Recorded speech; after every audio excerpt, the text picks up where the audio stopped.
Karom kaduan sami non nili lun poin la ke medet amunit padun silun pon pola si hek pen na ni tumpan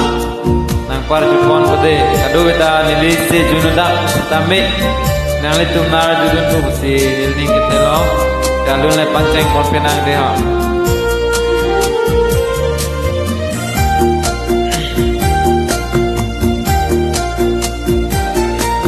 medet amunit nipi alam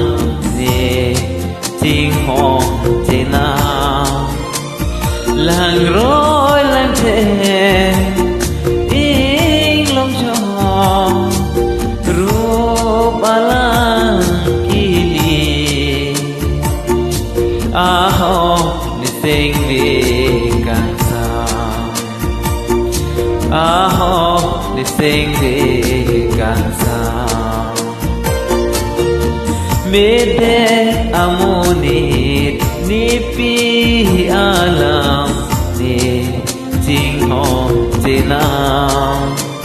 lang roi lang te ing long cho rup alam kili aho ni sing di kansa aho ni sing di kansa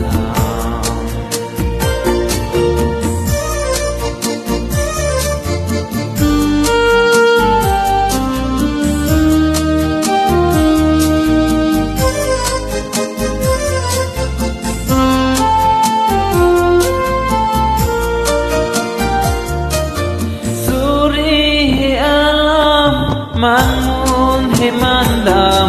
rukasen aci pongalam suri alam mangun himandam rukasen aci pongalam sing bhe mathadam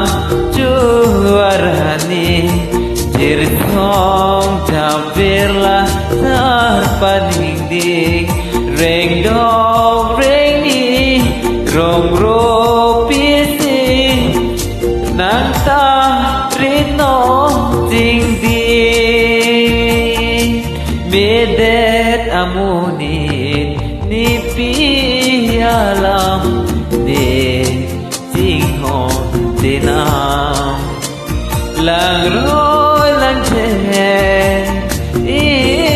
long cho rup alang kili aho ni sing di kansa